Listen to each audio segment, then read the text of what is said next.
Hello everyone, welcome to study with Chitralekha. दोस्तों, जैसा कि हम लोग पिछले कुछ दिनों से कर रहे हैं कि हम लोग यूपी स्पेशल को टारगेट कर रहे हैं।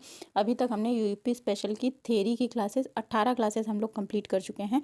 उसके साथ साथ हम प्रैक्टिस सेट भी कर चुके हैं। ठीक है, तो सिलेबस हमारा जो भी थ्योरी होती थी वो हम ऑलमोस्ट पूरी ही लगभग कंप्लीट कर चुके हैं। हमने इस साल का बजट भी देख लिया है यूपी का, और जो समसामयिकी है अलग से उत्तर प्रदेश की भी हमने देखी है। और करंट अफेयर्स, अगर आप लोग डेली करंट अफेयर्स देखते हो मेरी, तो आपको चैनल पे यूपी के अलावा जो नेशनल और इंटरनेशनल करंट अफेयर है उसकी वीडियोस भी आपको मिल जाएंगी। अगर आप लोग वो देखते हो तो जा करके वहाँ से अपना नेशनल और इंटरनेशनल करंट अफेयर भी कंप्लीट कर सकते हो। यूपी स्पेशल का जो है सारा सिलेबस हम लोग कंप्लीट कर चुके हैं। आज हम लोग प्रैक्टिस सेट सॉल्व करने जा रहे हैं, जो कि बेसिकली टारगेट करेगा यूपीपी के एग्ज़ाम को। ठीक है, ये जो 17-18 को एग्ज़ाम होने वाला है उसको ध्यान में रखते हुए ये प्रैक्टिस सेट मैंने डिज़ाइन किया है। इसमें आपको प्रीवियस ईयर के क्वेश्चंस मिलेंगे, साथ ही कुछ नए क्वेश्चंस भी मिलेंगे। तो हमने अभी तक जो भी सिलेबस कवर किया है उसी पर बेस्ड ये क्वेश्चंस होने वाले हैं। आज हम प्रैक्टिस सेट नंबर 2 करेंगे। नंबर 1 हम पहले ही कर चुके हैं। ठीक है, तो अगर आप लोगों ने अभी तक पहले की क्लासेस नहीं देखी हैं तो उनको देख लीजिएगा, लिंक आपको डिस्क्रिप्शन बॉक्स में मिल जाएगा। और अगर आप लोग चैनल पर पहली बार आए हैं तो चैनल को सब्सक्राइब कर लीजिएगा और बेल आइकन ज़रूर प्रेस कर दीजिएगा। ठीक है, जिससे कि आने वाली सभी वीडियोस की जानकारी आपके पास सबसे पहले पहुंचेगी। और अगर वीडियो पसंद आएगा तो इसको लाइक ज़रूर करिएगा, लाइक करने में बिल्कुल भी कंजूसी मत करिएगा। और अपने दोस्तों के साथ पेयर ग्रुप में, स्टडी ग्रुप्स में वीडियो को शेयर भी कर दीजिएगा। तो चलिए हम आज की क्लास को शुरू करते हैं और अपना प्रैक्टिस सेट सॉल्व करते हैं। प्रैक्टिस सेट नंबर 2 है, और अगर आप लोगों ने प्रैक्टिस सेट नंबर 1 अभी तक नहीं किया है तो उसका भी लिंक आपको डिस्क्रिप्शन बॉक्स में मिल जाएगा, उसको भी कर लीजिएगा। क्वेश्चन ज़्यादा से ज़्यादा सॉल्व करेंगे तो उससे क्या होगा कि आप लोगों का रिवीजन होगा। ठीक है, चलिए पहला क्वेश्चन देखते हैं। एक ये सूची दे रखी है, सूची 1 एंड सूची 2। इसमें एक तरफ आपको नदियां दे रखी हैं, दूसरी तरफ सहायक नदियां दे रखी हैं, दोनों को मैच करना है। ठीक है, तो सही नदी जो है ये गोमती नदी की सहायक नदी है। ठीक है, याद रखिएगा इसको। बेलन नदी टॉन्स नदी की सहायक नदी है। कुनहड़ नदी सोन नदी की सहायक नदी है। और परवाती जो है ये चंबल की सहायक नदी है। ये बहुत इंपॉर्टेंट क्वेश्चन है। ये छोटी छोटी नदियां हैं उत्तर प्रदेश की, और ये आप लोगों से एकदम से पूछ दी जाती हैं। बहुत फेमस नदियां नहीं है, छोटी नदियां हैं, और ये जाकर के इन बड़ी नदियों से मिलती हैं, सहायक नदियां हैं इन नदियों की। तो यहाँ से क्वेश्चन बनता है। देखिए, लेखपाल 2016 में ये पूछा गया था, तो इस क्वेश्चन को बहुत अच्छे तरीके से करना है। और आपको यूपी का अपवाह तंत्र भी हम कर चुके हैं थ्योरी क्लास में। ठीक है, तो आप लोगों ने वो देखा नहीं है तो देख लीजिए। ये सारी नदियाँ, सभी नदियों की सहायक नदियाँ जो भी हैं उत्तर प्रदेश में बहने वाली, आपको उस क्लास में सब कवर हो जाएगा। और साथ ही साथ आप लोगों को क्वेश्चंस भी वहाँ पे मिलेंगे सॉल्व करने के लिए। ठीक है, तो ये वाला क्वेश्चन हो गया। नेक्स्ट क्वेश्चन पर चलते हैं। निम्न में से कौन सी नदी ब्रह्म घाट नामक स्थान पर कर्णाली से मिलती है और घाघरा बन जाती है? देखिए, शारदा नदी जो है ब्रह्म घाट एक जगह पड़ती है। ठीक है, ब्रह्म घाट के पास में जो है कर्णाली से मिलती है और क्या बनती है, घाघरा बन जाती है। तो इसको ध्यान रखिएगा, शारदा और कर्णाली मिलकर के घाघरा नदी बनाते हैं। ठीक है, चलिए नेक्स्ट क्वेश्चन पर आएंगे। जैसा कि आप लोग देख सकते हो, सारे प्रीवियस ईयर के क्वेश्चन आप लोगों को काफ़ी सारे यहाँ पर देखने को मिल जाएंगे। तो ये इंपॉर्टेंट क्वेश्चन है। ठीक है, इसको अच्छे से करते चलेंगे हम। और हमारा प्रैक्टिस सेट इसीलिए होता ही है कि हम लोगों ने जो भी थ्योरी पढ़ी है उस थ्योरी को हम अगर थ्योरी के द्वारा प्रैक्टिस सेट सॉल्व कर लेते हैं, दैट मीन्स हमारी एग्जाम की तैयारी अच्छी चल रही है। ठीक, चलिए कौन सी नदी यमुना की सहायक नदी नहीं है? तो देखिए, सिंध, बेतवा, केन और चंबल ये यमुना की मुख्य सहायक नदियाँ हैं। जो कल्याणी नदी है ये यमुना की सहायक नदी नहीं है। तो option number D correct option हो जाएगा। नेक्स्ट क्वेश्चन पर आएंगे। भारत के किस प्रदेश को बौद्ध धर्म का पालना कहते हैं? तो देखिए, उत्तर प्रदेश जो है इसको बौद्ध धर्म का पालना कहते हैं। तो option number A correct option हो जाएगा। उत्तर प्रदेश में आपको कुशीनगर मिलेगा, जहाँ पर महात्मा बुद्ध का परिनिर्वाण हुआ था। ठीक है, आपको यहीं पर संकिसा भी मिलेगा। तो बहुत सारी चीज़ें, बहुत सारे जो स्थान हैं आपको बौद्ध धर्म से जुड़े हुए मिल जाएंगे। इसी वजह से उत्तर प्रदेश को जो है बौद्ध धर्म का पालना कहते हैं। चलिए नेक्स्ट क्वेश्चन पर आएंगे। सूरसेन किस महाजनपद की राजधानी थी? तो सूरसेन जो है मथुरा महाजनपद की राजधानी थी। Option number D correct option हो जाएगा। महाजनपद काल की बात हो रही है।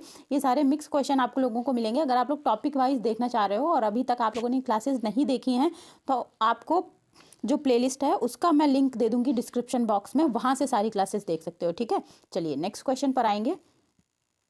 टोपरा जो कि सहारनपुर में पड़ता था, ये मिडविल की हम लोग बात कर रहे हैं। और मेरठ के अशोक स्तंभ लेखों को दिल्ली कौन लाया था? ठीक है, टोपरा अरराज एक जगह थी ठीक है, टोपरा यहाँ पे आधा दिया हुआ है। अगर टोपरा अरराज आपको सामने आ जाता है तो यही टोपरा यही है। टोपरा और मेरठ के जो भी स्तंभ लेख थे उनको फिरोज शाह तुगलक ने दिल्ली में स्थापित करवाया था। ठीक है, तो option number B correct option हो जाएगा। चलो नेक्स्ट क्वेश्चन पर आएंगे। आगरा की मोती मस्जिद का निर्माण किसके द्वारा करवाया गया था? तो आगरे के किले में मोती मस्जिद का निर्माण करवाया गया है, जो कि शाहजहां के द्वारा करवाया। Option number B correct option हो जाएगा। और ज़्यादातर चीज़ें ये मान के चलिएगा कि मिडविल में, ठीक है, मध्यकालीन भारत में जो स्थापत्य कला है ये अपने चरम पर थी। किसके शासनकाल में? शाहजहां के शासनकाल में। ठीक है, तो ज़्यादातर जो ऑर्नामेंट्स हैं उनके निर्माण जो है शाहजहां के ही करवाए हुए हैं। ठीक है, तो इस क्वेश्चन का जो करेक्ट आंसर है वो शाहजहां हो जाएगा। और ये क्वेश्चन भी देखो कितनी बार पूछा गया है, 2014 में आया, फिर 2018 में फिर से आया। नेक्स्ट क्वेश्चन पर आएंगे। गुप्त काल की टेराकोटा। टेराकोटा क्या होता है? पक्की मिट्टी होती है, जिसको कि जो कच्ची मिट्टी होती है मतलब उससे चीज़ें बनाई जाती हैं, बर्तन बनाए जाते हैं, फिर उसको क्या करते हैं, जो भट्टी होती है उसमें पकाया जाता है, उसको ही टेराकोटा कहते हैं। ठीक है, गुप्त काल की टेराकोटा की ईंटों से बना भीतरगांव का मंदिर उत्तर प्रदेश के किस जिले में है, हमको बताना है। तो जो भीतरगांव का मंदिर है ये गुप्त काल का बना हुआ है और ये कानपुर में स्थित है। Option number B correct option हो जाएगा। और ये मिट्टी की ईंटों का बना हुआ गुप्त काल का एक इकलौता मंदिर है, ये भी याद रखना। चलो नेक्स्ट क्वेश्चन पर आते हैं। कौशल महाजनपद कहाँ की राजधानी थी? तो कौशल महाजनपद जो है श्रावस्ती की राजधानी थी। Option number D correct option हो जाएगा। नेक्स्ट क्वेश्चन पर आएंगे। निम्नलिखित में से किस जिले की सीमा नेपाल से लगती है? तो ये जो महाराजगंज है, महाराजगंज जिला उत्तर प्रदेश में पड़ता है, जो कि इसकी सीमा कहाँ से लगती है? नेपाल से लगती है। ठीक, चलो नेक्स्ट क्वेश्चन देखते हैं। निम्नलिखित में से कौन सा जिला बुंदेलखंड क्षेत्र में आता है? तो बुंदेलखंड क्षेत्र में आपका आएगा महोबा। नेक्स्ट क्वेश्चन को देखेंगे। उत्तर प्रदेश का क्षेत्रफल देश के कुल क्षेत्रफल का कितना प्रतिशत है, हमको ये बताना है। तो 7.3% उत्तर प्रदेश का जो क्षेत्रफल है भारत के कुल क्षेत्रफल का है। ठीक है, याद रखिएगा, प्रतिशत में अगर पूछा जाएगा तो 7.3%। और अगर बात की जाए कि उत्तर प्रदेश क्षेत्रफल के अनुसार कौन सा स्थान रखता है, तो उत्तर प्रदेश का जो है तीसरा स्थान हो जाएगा। पहला स्थान हो जाता है आपका राजस्थान का, दूसरा हो जाता है महाराष्ट्र का, ठीक है, और तीसरे नंबर पर कौन आता है? तीसरे नंबर पर आता है उत्तर प्रदेश। ठीक, तो ये 3 राज्य, इनों का क्रम भी याद रखना। और जनसंख्या के अनुसार अगर बात की जाए तो जनसंख्या के अनुसार उत्तर प्रदेश जो है यूपी नंबर 1 पर आता है। चलो नेक्स्ट क्वेश्चन पर आएंगे। निम्नलिखित में से किस देश की सीमाएं उत्तर प्रदेश से लगती हैं? तो नेपाल की सीमा जो है उत्तर प्रदेश से लगती है। ठीक है, यहाँ पे और ऑप्शंस को भी देख लेते हैं। बांग्लादेश, यहाँ पर म्यांमार में लगेगी बांग्लादेश की सीमा। ठीक है, भूटान जो है सिक्किम से हो जाएगा, और जो चाइना है, चाइना अरुणाचल और ये जो नॉर्थ ईस्ट है उधर को कवर करता है। ठीक है, चलो नेक्स्ट क्वेश्चन पर आएंगे। निम्नलिखित में से कौन सा उत्तर प्रदेश का सबसे पुराना विश्वविद्यालय है? तो इलाहाबाद विश्वविद्यालय जो है ये उत्तर प्रदेश का सबसे पुराना विश्वविद्यालय है। उसके बाद जो दूसरा नंबर आता है वो बनारस हिंदू विश्वविद्यालय का हो जाएगा। ठीक, नेक्स्ट क्वेश्चन को देखेंगे। मथुरा कला विद्यालय कौन से काल में अपने शीर्ष पर था? तो देखिए, मथुरा कला शैली एक होती थी, मथुरा कला शैली। ठीक है, मथुरा कला शैली में बुद्ध के चित्रों को बहुत ज़्यादा बनाया गया है। ठीक है, तो मथुरा कला शैली जो है कुषाण काल में अपने चरम पर थी, तो इसलिए इस क्वेश्चन का जो करेक्ट ऑप्शन है ये ऑप्शन नंबर बी हो जाएगा। नेक्स्ट क्वेश्चन पर आएंगे। कानपुर स्थित कृषि विश्वविद्यालय का नाम किस स्वतंत्रता सेनानी के नाम पर रखा गया है? तो कानपुर में जो कृषि विश्वविद्यालय स्थित है उसका नाम चंद्रशेखर आज़ाद के नाम पर रखा गया है। ठीक है, याद रखिएगा, चंद्रशेखर आज़ाद के नाम पर। नेक्स्ट क्वेश्चन पर आएंगे। बनारस हिंदू विश्वविद्यालय किस वर्ष स्थापित किया गया था?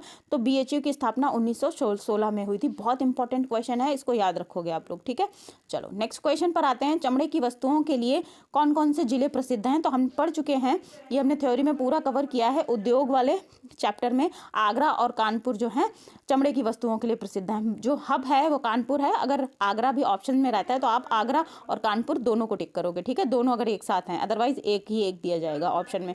नेक्स्ट क्वेश्चन को देखते हैं। उत्तर प्रदेश में उद्यमिता विकास संस्थान का मुख्यालय कहाँ पर है? तो उद्यमिता विकास संस्थान का जो मुख्यालय है ये आपको मिलेगा लखनऊ में। Option number B correct option हो जाएगा। क्वेश्चन नंबर 20 देखते हैं। उत्तर प्रदेश राज्य में पीतल के बर्तन और हस्तशिल्प के लिए कौन सा जिला प्रसिद्ध है? तो पीतल और हस्तशिल्प के लिए जो जिला है वो मुरादाबाद है। मुरादाबाद में पीतल के बर्तन और पीतल पर हस्तशिल्प होती है। ठीक है, नेक्स्ट क्वेश्चन देखते हैं। उत्तर प्रदेश का एक छोटा सा शहर अपनी लाल मिट्टी के सजावटी बर्तनों के लिए जाना जाता है। तो जो चुनार है ये लाल मिट्टी के सजावटी बर्तनों के लिए जाना जाता है। और चुनार के आप लोगों ने सुना होगा चुनार का लाल बलुआ पत्थर, ठीक है, वहाँ पर लाल बलुआ पत्थर पाया जाता है, इसीलिए वहाँ की जो मिट्टी है वो लाल रंग की है। तो इस क्वेश्चन का जो करेक्ट ऑप्शन है वो हो जाएगा चुनार, ठीक है। नेक्स्ट क्वेश्चन पर आते हैं। उत्तर प्रदेश के किस शहर को सिरेमैटिक सिटी के नाम से जाना जाता है? तो देखो जो खुर्जा है इसे सिरेमैटिक सिटी, मतलब जो हमारे चाय के बर्तन होते हैं ना जिसमें अपन चाय पीते हैं कप में, ठीक है, इसी को सिरेमैटिक या सिरेमैटिक ही कहते हैं, चीनी मिट्टी भी कहते हैं इसको, ठीक है, चीनी मिट्टी। तो इससे का जो काम है बहुत ज़्यादा मात्रा में खुर्जा में होता है। Option number D correct option हो जाएगा, ठीक। नेक्स्ट क्वेश्चन को देखते हैं। भारत से सॉफ्टवेयर निर्यात की दृष्टि से उत्तर प्रदेश कौन से स्थान पर है? तो सॉफ्टवेयर निर्यात की दृष्टि से उत्तर प्रदेश जो है चौथे स्थान पर है। ऑप्शन नंबर डी को टिक करेंगे। नेक्स्ट क्वेश्चन देखते हैं। लेदर टेक्नोलॉजी पार्क कहाँ है? तो देखिए लेदर हब तो कानपुर है, लेकिन टेक्नोलॉजी पार्क जो है आपको मिलेगा उन्नाव में। ये बहुत इंपॉर्टेंट और ट्रिकी क्वेश्चन है, तो इस पे इंपॉर्टेंट टिक कर लीजिएगा, ठीक है। जब भी आए लेदर से जुड़ी हुई बात के लिए हम कानपुर को देखते हैं या फिर आगरा को देखते हैं। यहाँ पे इस क्वेश्चन में देखो आगरा और कानपुर दोनों आपको मिल रहे हैं ऑप्शन में, ठीक है, लेकिन इन दोनों में से एक भी आंसर करेक्ट नहीं है। जो लेदर टेक्नोलॉजी पार्क है ये आपको कहाँ मिलेगा? उन्नाव में मिलेगा। तो इस क्वेश्चन का जो करेक्ट ऑप्शन हो जाएगा वो है उन्नाव, ठीक है।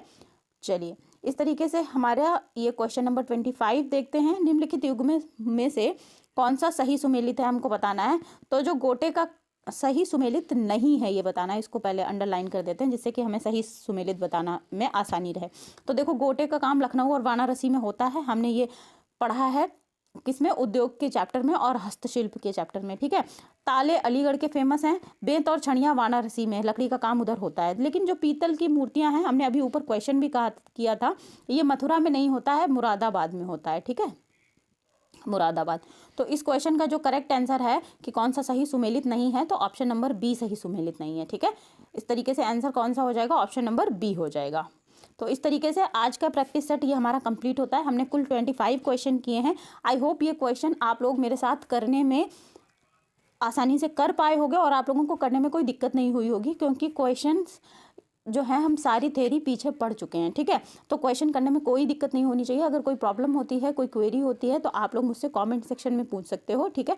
आप लोगों का जो कमेंट है उसको मैं जल्दी से जल्दी रिजॉल्व करने का, उस पर आंसर करने का प्रयास करूँगी। वीडियो अगर आप लोगों को पसंद आया है तो वीडियो को प्लीज़ लाइक कर दीजिएगा और शेयर करिएगा अपने दोस्तों के साथ, अपने पीयर ग्रुप में, स्टडी ग्रुप में। और चैनल पर पहली बार आए हैं तो चैनल को सब्सक्राइब कर लीजिएगा। उत्तर प्रदेश पुलिस का जो एग्ज़ाम है 17 और 18 तारीख को, उसकी दृष्टि से बहुत इंपॉर्टेंट है। तो ये प्रैक्टिस सेट आप लोग अच्छे से सॉल्व करिए। कल हम लोग मिलते हैं एक नए वीडियो में एक नए प्रैक्टिस सेट के साथ, ठीक है। अभी जब तक आप लोगों का एग्जाम नहीं हो जाता तब तक हम लोग रोज़ एक डेली प्रैक्टिस सेट सॉल्व करेंगे, इसलिए चैनल पर बने रहिए, वीडियो को देखते रहिए और कुछ भी नया मत पढ़िए, केवल रिवीजन करिए, ठीक है। जो चीज़ें आप लोगों को याद हैं, जो चीज़ें आप लोगों की पक्की हैं, उनको और पक्का करिए। नया पढ़ने का प्रयास करना अच्छी बात नहीं होगी, क्योंकि फिर नई चीज़ों को याद रखना मुश्किल हो जाएगा और सब कुछ हौच पौच होगा, ठीक है। तो पढ़ते रहिए, मिलते हैं अगले वीडियो में। Thank you.